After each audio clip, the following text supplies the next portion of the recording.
Nandito na tayo guys.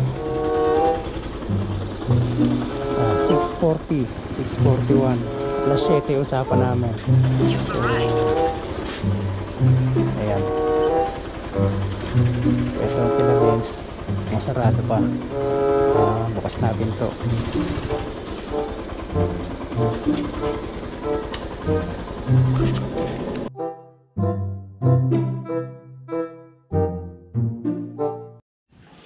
Ayun, good morning guys. Welcome back to my channel, Red Dragon Rider. So, nandito tayo ngayon sa bahay nila Dens, no? Sa actually, bahay tsaka shop niya to eh. So, ayan yung motor ko. Kita nyo. Ayan. Sadya nga pala natin dito, magpapalit tayo ng ating disc plate at saka disc pad. Kasi after 1 year, actually 1 year na to. Kasi last year ko sa kanya pinagawa to. Bali, dinala ko sa kanya para matingnan niya. Natingnan niya noong nakaraan. Tapos pinalitan yung pad, pero may nang klase yung pinalit. Kumbaga talagang kailangan na palitan ng maganda. Tapos yung disc plate ko medyo manipis na. So papalitan din natin. So ayun, yun nasadya natin dito.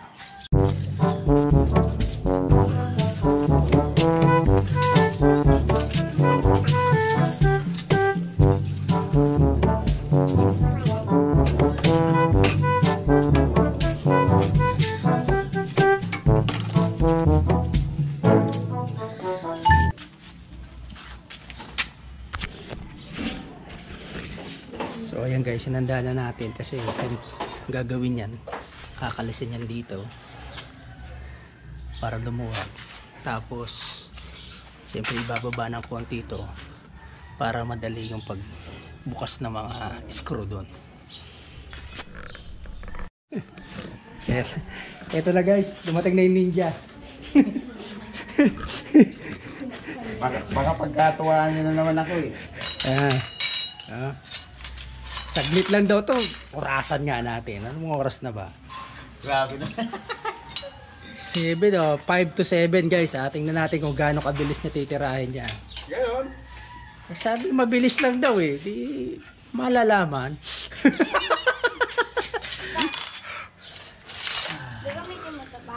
Di na. Pag mga expert talaga. Di na ako mag-ano kasi ano. Pag mga expert, mabilis. Ingay eh.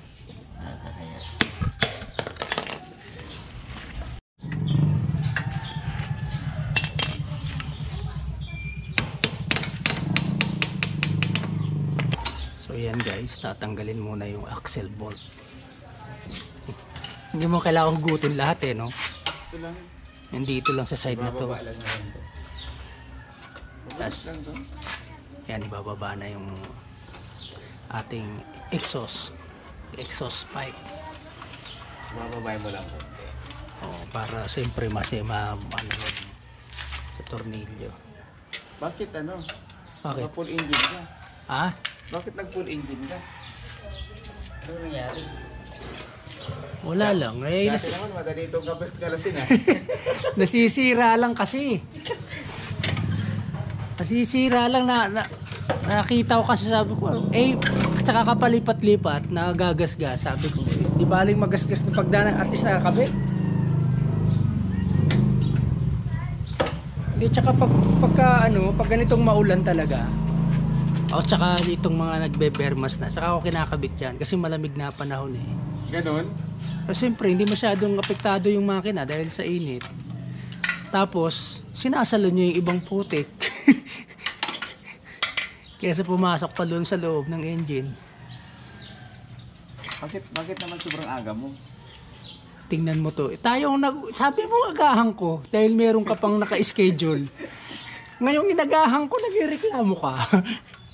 Sabi mo alas 7. Maaga pa nga ako sa alas 7 pero konti lang. Konti lang talaga. Oo, 30 minutes lang ah. Konti. Tapos maraming okay.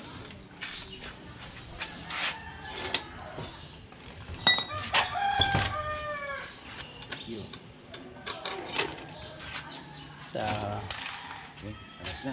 yan ang magandang, ito ang magandang plate kasi makapal. Makapit na. Ayan. Tingnan nyo guys, ito yung papalit. Ayan o. Tsaka malaki to no, kaysa dyan ano, sa Pang dati. wave dust ka pa yan. Wave dust. Wave dust. Oh. Snapper 135. Okay. SLB, yan o. Quality pala to. Tapos ito yung pad na sinasabi mo. Anong pad ito? Mumurahin pad lang yan. Mamurahin pad na nga yung kinabit ko. Sabi mo, palitan ko. Tapos kakabitan din natin ng mamurahin. Mas maganda naman yan kaysa yung ano. Yung binabili ko. Yung sabi mong China. Ano lang ha, basic ha. Pero yung talagang recommended mo dyan, yung ang pagkaalam ko, XRM, di ba? Tsaka S9, ano yan? Shogun. Shogun. Shogun brake pad. Tsaka, Flip. ano,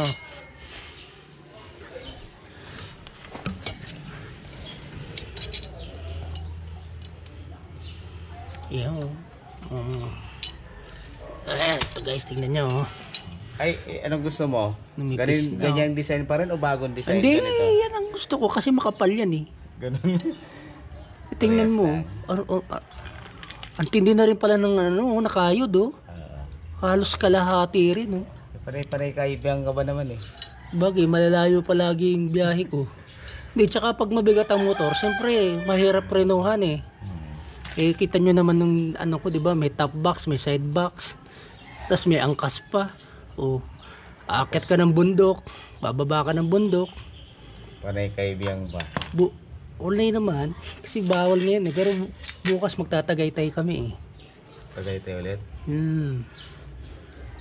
Malapit lang kasi sa amin yon, kayang kunin ng 30 to 45 minutes. Mula sa Kabuyao, Patagaytay. Kaya nga nasa ano ka eh, nasa location ka na mabilis lang access, no? Oo, may mga shortcut kasi doon. Meron kami nadadaanan doon na mas malapit. Kesa doon sa Balibago, Santa Rosa, malayo doon.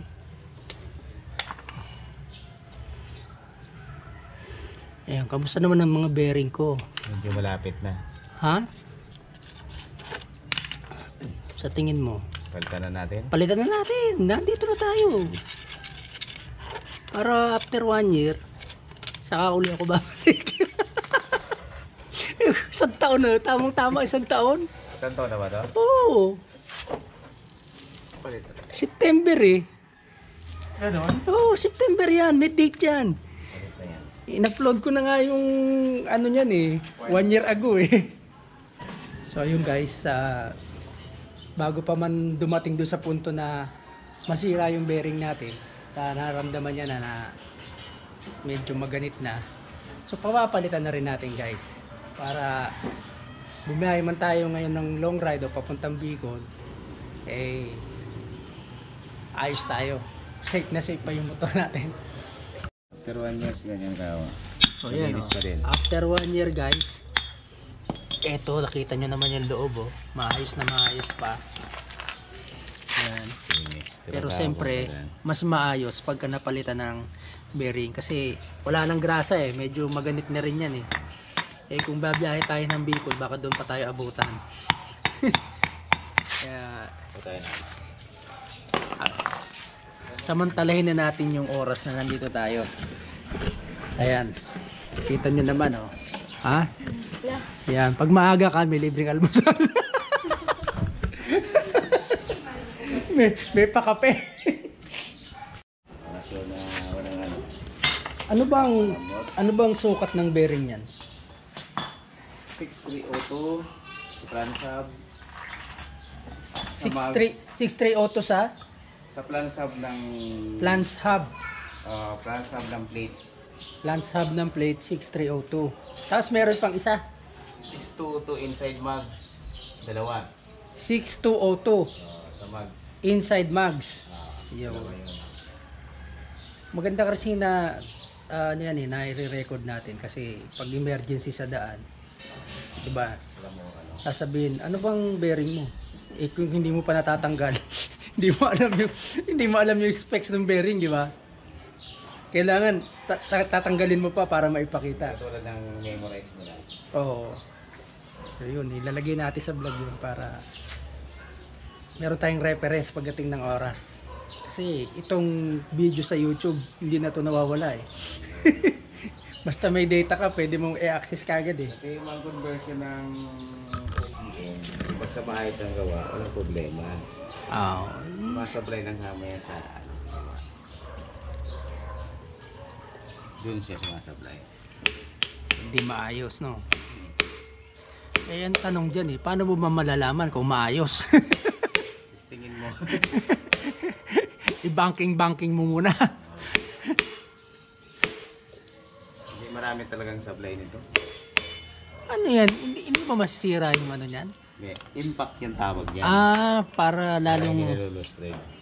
Ayun pala, ano dyan, technique. Tawag na impact. Puro kalawang na. Lunos natin. Yung grasa naging kalawang. Yung problema ng grasa. Pag tagal nagiging parang gabok, no? Ito, tumigas na yung dumi, oh. Oo. Yun ang grasa. Hindi na makaikot, kaya nasisira. No? Hindi, kailangan regular lang ng Linis. maintenance. Yun na nga eh. Kasi kung yung iba kasi hindi naman aware dyan eh. Gamit lang na gamit. Malalaman na lang nila, sira na. So maganda rin na paminsan-minsan kukonsultahin mo rin yung gumawa araw, sabihin mo ilang taon na ba yan, gano'n ba kalayo tinakbo, at least matatansya niya Kaya nga may maintenance ang di ba? Oo. Mga motor nakalagay sa booklet. Hindi, actually yung mga ganyan bihira eh, yung mga nagpapa-maintenance ng ganyan bihira. Usually alam lang nilang maintenance, change oil, tune up. Yan. Pero yung mga ganyan, bihira nagmapa-maintenance ng mga disc plate. Bearing nito, kailangan pang masira bago papalitan. Oo. Diba? Yun na nga eh. Pero kung may alam ka, ma-anticipate mo na, diba?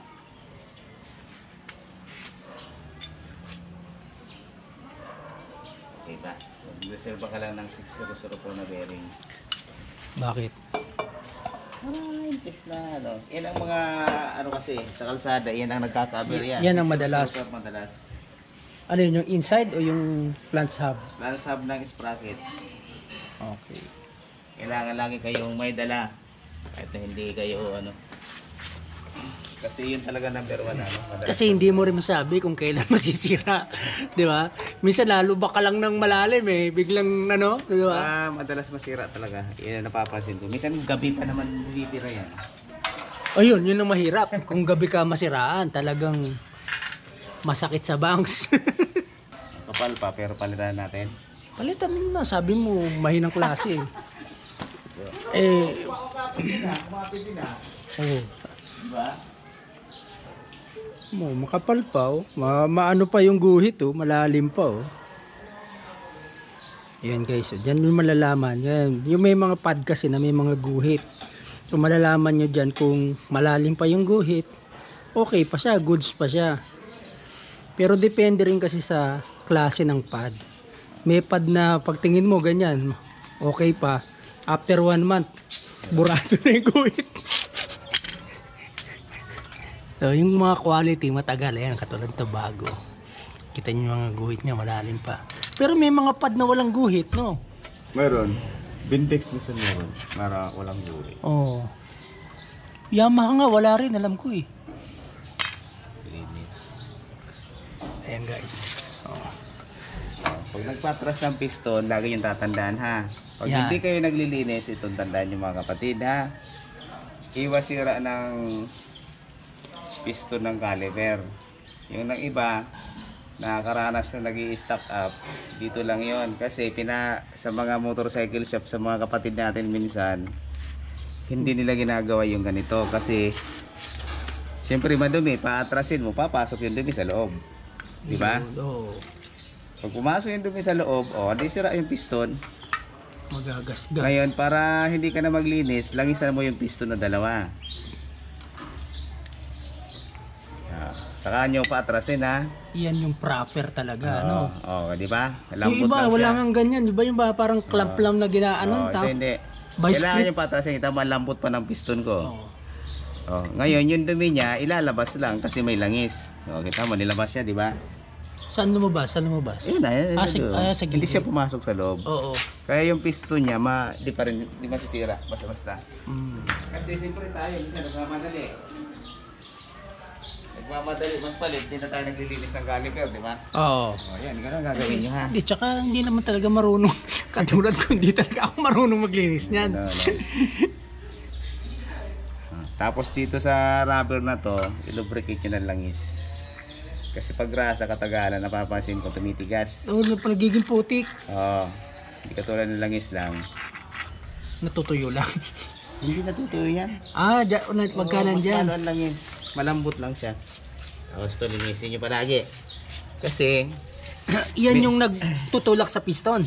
hindi. Ito yung holder ng caliper. Kasi minsan mapapansin nyo, pag kinalawang siya, kaya minsan mayroon mga original na caliper. Nalulos Sabi nila, thread bakit yan. daw tabing ang kain ng pad? Dito yun minsan, ayan o.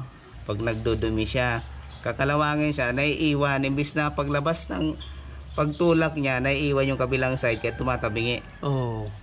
O Diba? hindi pantay yung ano. Kaya pag tinanggal mo yung pad, hindi pantay yung Minsan pudpud. original, di ba? O original pa yon. Original ha. Tataka ka, bakit tabingi yung kain Kain ng pad ko? Dahil yun dito. diyan sa pwesto, sa pwesto ng ano. I-reveal ko na sa inyo yung mga sikreto ng ano ha. Pero iba pa rin siya kasi pag kahit na iba yung napapanood mo lang sa ginagawa eh. Pero may tinatawag tayo na pag tabingi talaga ang caliper bracket, tabingi na talaga yon. Automatic. Automatic yun. Yeah. Automatic tabingi talaga. Oo. Kaya kailangan mong ayusin yung bracket mo. Ayan, malambot lang siya. Kasi kailangan, pag nag-uupod ang pad, dandahan lalabas yan. Gumagano siya. Iba ganyan, dandahan lalabas. Oo. Sabay umuupod na siya. Sa pressure Oo. doon. Hindi, yun talagang ano nun, lalabas siya sa dalandahan. Pag upod ng pad, ha? Oo. Minipis eh. Ninipis. Kaya lang, sabi ngayon, dahil stock up nga, ayaw lumabas yung kabila. One Oo, side lang. naiiwan. Naiiwan. Kaya pag namreno ka, Tapos pag naglalagay ko ng plate ng pad ng OKM, be sure na nakapasok sa guide. ayan Yan, yung mga may guide sa ha. loob. Oo. Kasi diyan din tumatabingi yun, ha? Pag nandito, wala na, tabingi talaga yun. So, sa paglagay pa lang, pag tabingi na, Check, tabingi na yun. wala ka na ibang aasahan kundi tabingi din ng siya. pudpud. Dapat ganun, ha? Yan laging tatanda sa OKM conversion kit. Basta maayos gawa nito, wala kang maging problema. Kung mapako to, kapit na parang tuko. Talagang pipigilan ka, no? Ano? Mags? Mags? Hindi, Mags nga yun, binili ko nga sa ano, Online. online. Kailangan kong padala dito. May mga kasama din pala ako na galing doon sa Laguna na nakapunta na rin sa dito eh. Dami. Marami ngayon, puro mga dagado lang customer. Nababanggit ba nila na napaload nila yung video mo? Na video ko? Tapos karamihan lang dinado sa sir, yung tulad nung ginawa mo kay Boss Red na ano, Yun o. yung ano daw, bearing ng swing arm. Oo, yung double bearing. Oh, maraming nga nagpapagawa nun. Maraming, siyempre, pag tagal talaga, mararamdaman mo na eh. At saka yun ang ano na, concern nyo na kaya. Sabi ko may tamang diskarte doon. Tamang materialis din, parts. Kasi pag pangit yung parts na kinabit, hindi rin tatagal. Saka inaano ko nga sa kanila yung, alam mo yung buwan niya. Yung may alog sa version 2. Ako na-alis yun. Kaya naman kako. Yung version 2 may alog na kagad, kahit bago. Oo, bago pa lang. Iyon dapat ang i-vlog mo. Hindi ko pa alam yun, ngayon ko lang nakalaman yun eh. May alog na version to.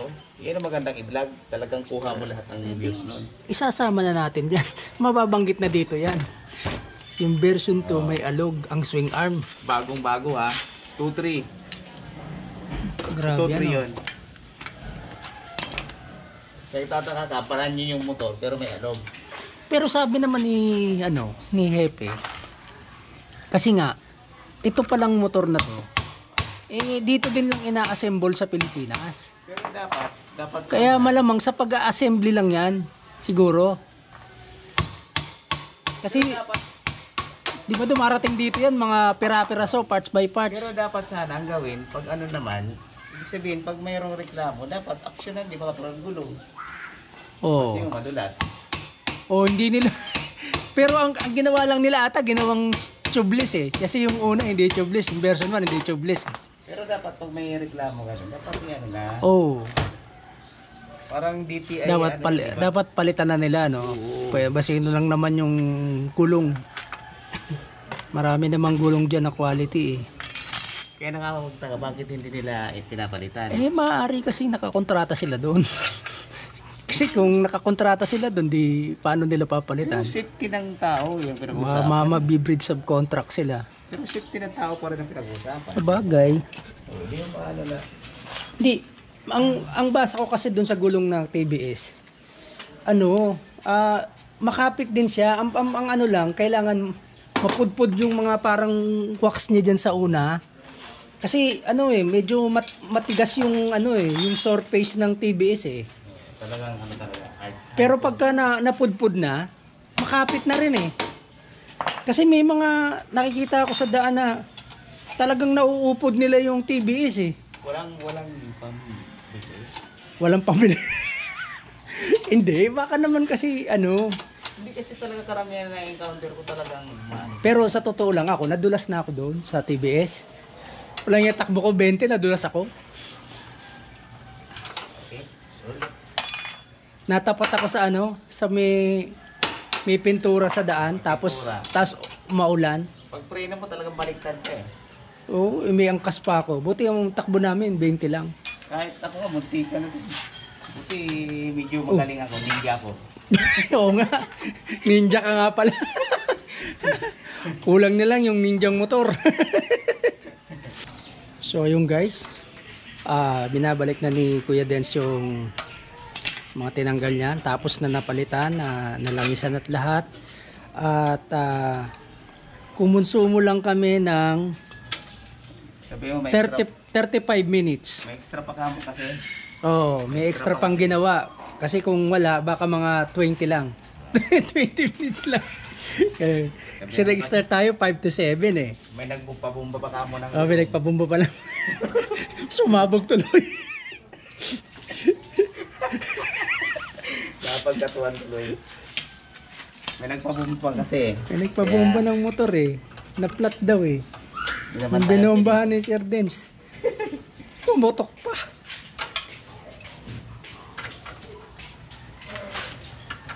Yan, ganun lang. Pinakamadali pag ano lang okay. Dapat may may kukontra Hindi, lagi mong ibaba yung ano. Yeah. Hindi mo naman kailangan totally tanggalin. Ibaba mo lang. Bala. Oh, bumababa naman eh.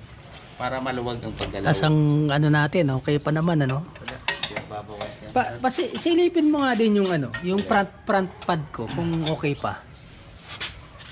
Kapal pa. Oh. Tibay niyan. Yan pa yung pinalit mo eh. Kapal pa, di nga nag-ano eh. Alog, tiyan natin. Wala. Wala. Hindi mo palog yung front. Ang bearing niya sa front, 6-2 din ha. 6 to auto rin Kaya ang... lahat ng bearing, puro isa lang. O kasi FC na to eh. Oo. FC na yan eh. 6302. 6-2. 6202. Oh, 6-2. Yun. Sa 1 year, halos hindi mo mapakaano ang front. Oh, yung likod lang ang Malaki kasi ang plate ng front. Oh, malaki. Eh, yan din ang advice mo eh. Kaya yan ang sinunod natin. Okay. Pasingawin to. Lagi yung pasisingawin. Bawat maintenance. Kasi minsan yan. Okay. Tapos langis dito. Huwag kalimutan palagi maglalangis dito. Eh, kung hindi mo nga yan natingnan, walang langis-langis yan eh. Biruin mo, inabot ng 1 taon. Okay, sama mo na palagi. Ganun ang pagtama paglangis. Ayan. Atras konti. Lagay na langis. Dyan pala nilalagyan. Ayan sa loob. Bushing type kasi ang foot brake natin. Lever. Naka-bushing type lang siya. Kaya ganun lang paglangis ha. Mga secret yan. Sala ko yan. Tip, mga tip. Oo. Mga tip sa Ano lang siya. maintenance. Pasok. Oo. Ayan. Para yun lang sumasok sa loob ha. Ngayon malambot talaga yung foot brake mo. Alam mo maganda rin yan na nababanggit. Kasi pagka ang Ayan mga 0-0. Ito ang preno natin. Napakababa. O, bagong palit ang pad. Ibig kapit, sabihin, hindi tabingi yung bracket natin. ayun. O, malalaman mo ang conversion kit. Pag sablay, unang apak, malalim. O, doon na malalaman mo na kagad. Oo, magkita mo na agad. Okay. Pag may nagpa-convert ka sa isang modifier, unang apak pa lang, bagong gawa. Pag malalim ang foot brake, sablay na agad yun. Kailangan na Ha? reviewin. Tandaan nyo mga kapatid. Reviewin na kagad. Pag nagpa-modified kayo ng rear conversion kit, unang apak, malalim. Bagong gawa, sablay yun. Sablay na kagad. Oo. Alam mo na. Alam mo na. Dinsworks, nandito na ako. Ayun o. The one and only. Pag inikot mo na walang pre-play, sablay na agad yun. Oh, dapat Dapat maayos. maayos ang pre-play. Yun o. Kunting apak lang, halos ano nga lang to eh. Konti lang. Ilang Konti lang, sentimetro lang yan. Oo. Walang daya yan ha, hindi ako nag-a-adjust dito mga kapatid ha. Wala naman in-adjust Oo. eh. Wala akong ina-adjust yan. Ang iba kasi niyan, para malaman mataas daw kuno, Diyan ina-adjust. ina-adjust nila yung rad. Parang yun sa dating ano, no, na may Oo. ina-adjust ano. A-adjustin nila yung rad para mataas daw kuno. Pero pag inikot mo yung mags, naninikit. Sablay. Kumakapit. Kumakapit. Overheat ang labas ng disc brake mo. Masisira. Masisira. Saka mag-overheat yung caliper. Oh, yun. Isasama na rin yung Masusunog. masisira. Kasi yan, pag nag-overheat, nag-i-expand yung mga bakal Ayun, eh. lagi yung tatandaan sa Diba? conversion kit mga kapatid ha. Number 1, pag nagpa-convert, unang gawa, basta malalim to, sablay na agad yan. Ha? Tandaan Very yan. nice. Very nice tip. Okay? Kaya huwag kayong matakot sa conversion. Nasa gumagawa lang yan. Oh. Basta samahan ng puso. Yan.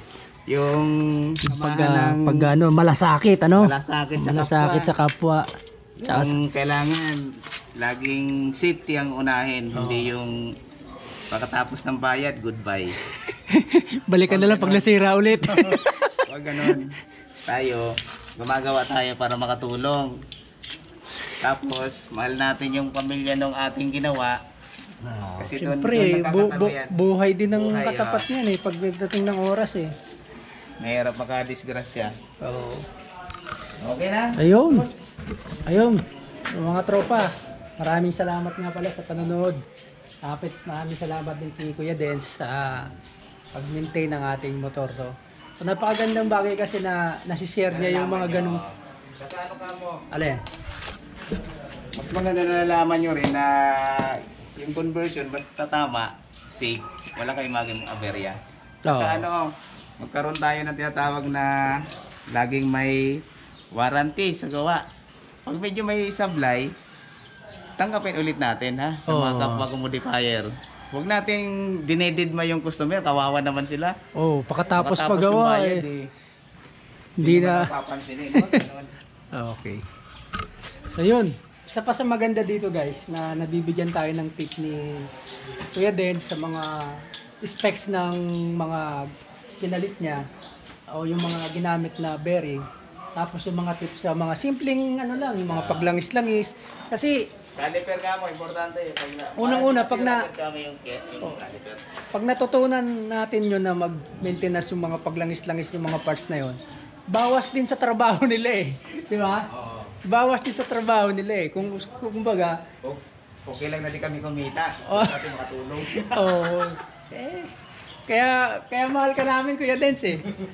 So, supportahan natin palagi yan guys. So, yun. Maraming salamat nga pala sa panonood. Kita-kita ulit tayo sa sunod na video. Bye-bye. Yun. Okay.